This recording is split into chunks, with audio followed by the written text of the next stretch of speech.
basically sat at the terminal since Friday to Monday. I was trying to deliver on Saturday, but they wouldn't take me early, so it is what it is.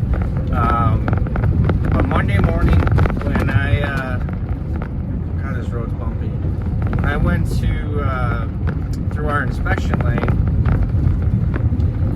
they opened up the little flaps. If you guys are truckers, there's the rubber weather guards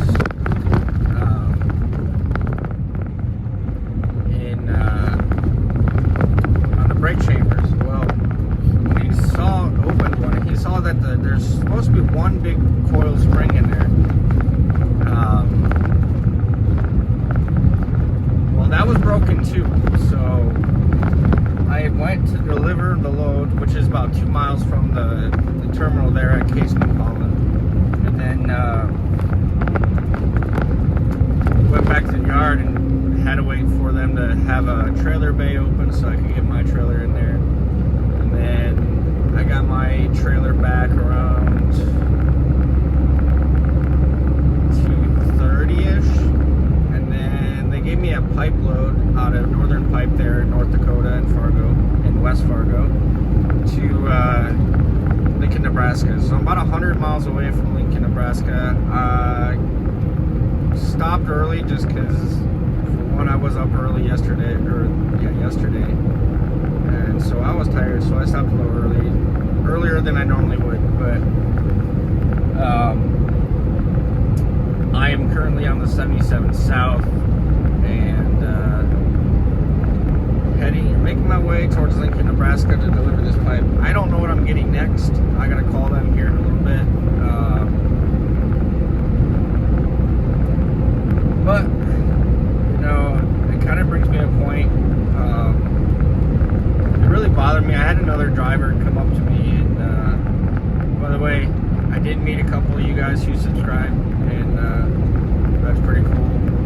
So I'm glad you guys came over to Wiley, and good luck on your adventure. So, but with that said, I met another driver who, you ever meet somebody who just drives you absolutely bonkers because all they do is straight complain about everything? It's every company's fault. It's everybody else's fault.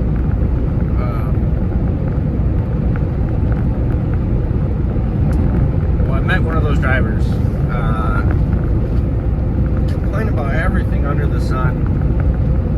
Wiley does this, Wiley does that, Wiley does this, Wiley does that. You know what? At what point do you take responsibility? If you've gone to multiple companies and you are having the same exact issues in every company, at what point do you go, maybe it's me?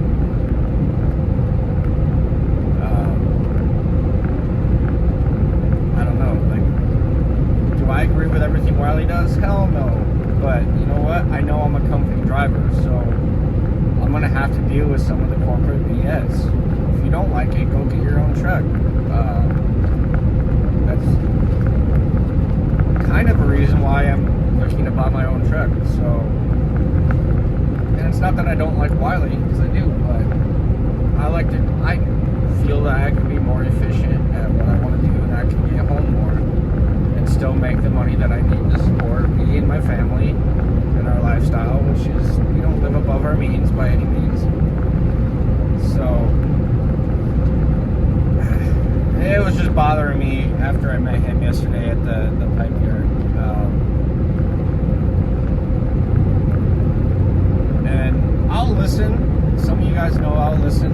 I have my own opinions, which everybody does, and I'll listen to everybody's opinion. But at one point in the conversation, I literally just snapped, and I was like, you know what, maybe it's you. And he didn't like that, so he walked away, which, you know, at that point, thank God. I tell my daughter this all the time. It's your mindset. Change your mindset from being negative all the time. If you're going to be negative all the time, that's literally what seed, and you know, you reap what you sow. If you sow negativity constantly and you spew it around like cancer, guess what? That's all you're going to get in return. frustrated? Absolutely. I try to break from it as fast as possible because I don't want my day ruined by negativity. So I try to stay positive in every option, in every experience in life, because you can learn from every experience in life. Everything in life is a teaching tool, and you can learn from it. So it's just like I tell my kids, I was like, you have bad teachers, guess what? Some of those will be the best teachers you'll have, because you can learn the most on how you learn. If you know you don't learn from the way they teach, well, figure a way to learn the material the way you need to learn it. I know it's easier said than done, but you know, that's kind of how I went through school. I had teachers, you know, that I'm sure everybody on here that watches does, that you didn't learn a damn thing from. You found a way to learn from the way you need to learn. So it's the way I look at life. I worry about the things that I can control, and I don't worry about the things that I can't control. So there's no point in worrying about stuff that you will never change. So learn from that, put it in your notes. Be like, you know, if you do change companies, this is what I'm going to look for, this is what I don't want, stuff like that. So it's the way I look at it. You guys can agree, disagree. If you agree, write down in the comments.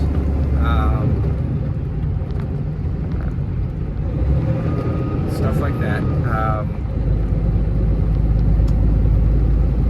But, you know, I also met a kid that he wants to go do a lease purchase, and so of course I was trying to talk him out of it.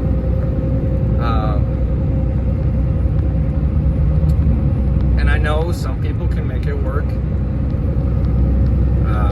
I just don't think, definitely in today's market right now, is not a good time to lease purchase. If you want to lease onto a company with your own truck, that's different.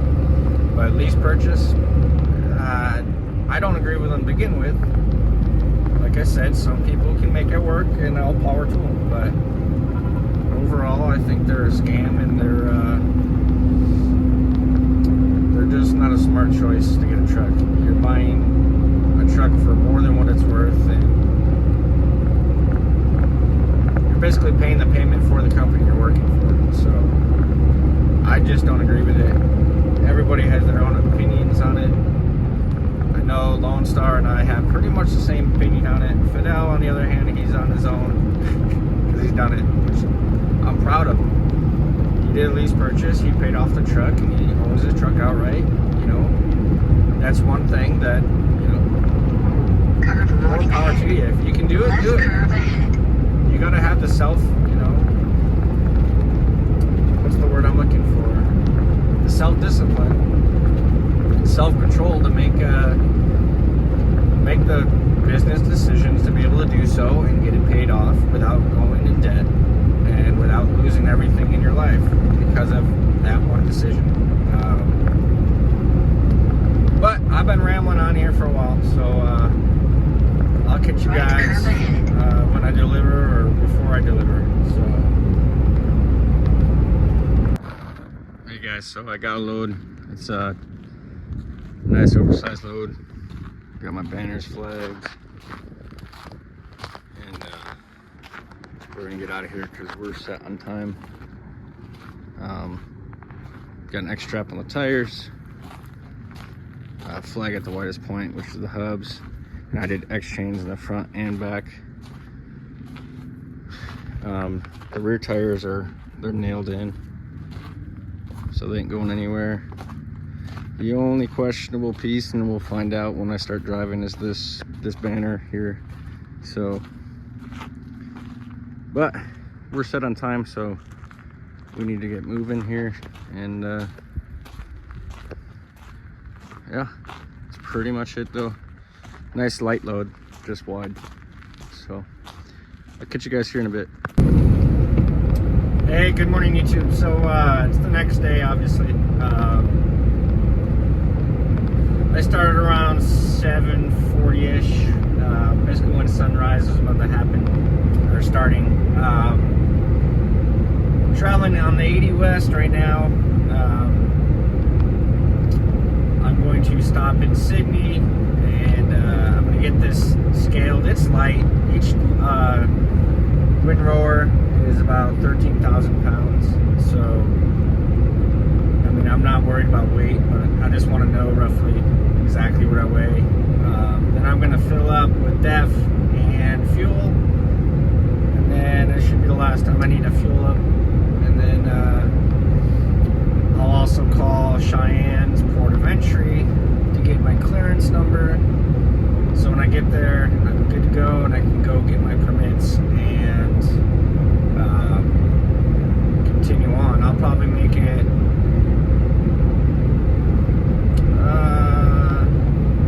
honestly, I don't know where I'm going to make it.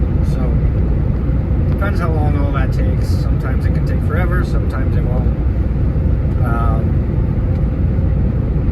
But it's been a good ride so far. I don't mind oversized loads. I mean, this is a baby oversized load to some people. It's about, the hub's about a foot off each side of the trailer, so it's not too bad. If I stay right on the white line, I can pretty much keep the left. The driver's side hub's off on the inside of the mustard or the dotted white lines in the middle, so it's not terrible.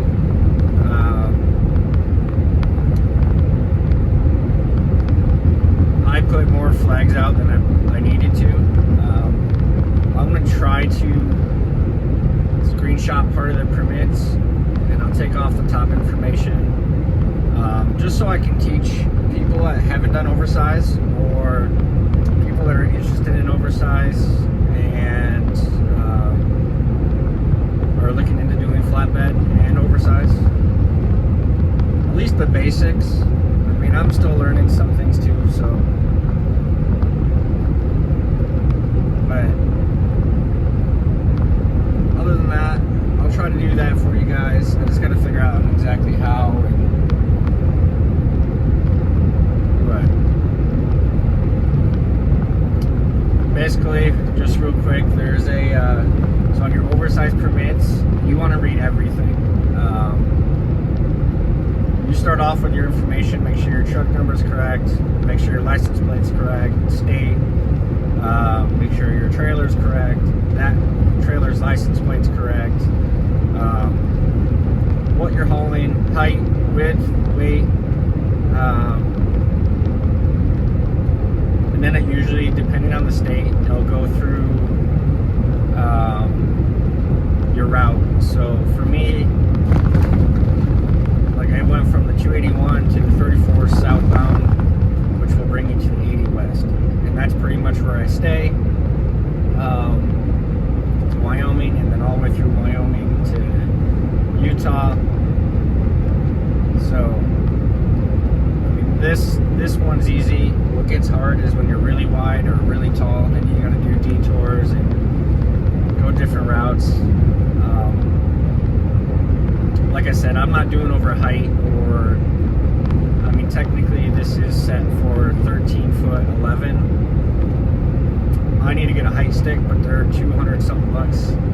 I need to get a hold of Mighty. I want to get, there's a few things from Mighty I want to get. I want to get my stake pocket winches, my chain straps and more portables winches, and then I want to get some tarps that are mine, that are smaller, so I don't have to deal with these big ones all the time. And then I'll go into your back to the permits. It'll go back to like general information. If there's any detours, it'll say, you know, restrictions, like time restrictions through this county, this county, this county, or this city, whatever. You can only drive through it, or you can't drive it through this time to this time, or this time to this time. It'll tell you when you're able to drive. Some states you can drive all night, depending on how wide you are. Other states, it's usually a half hour before sunrise to a half hour before sunset, or a half hour before sunrise to a half hour after sunset. Not all companies allow you to, but you can actually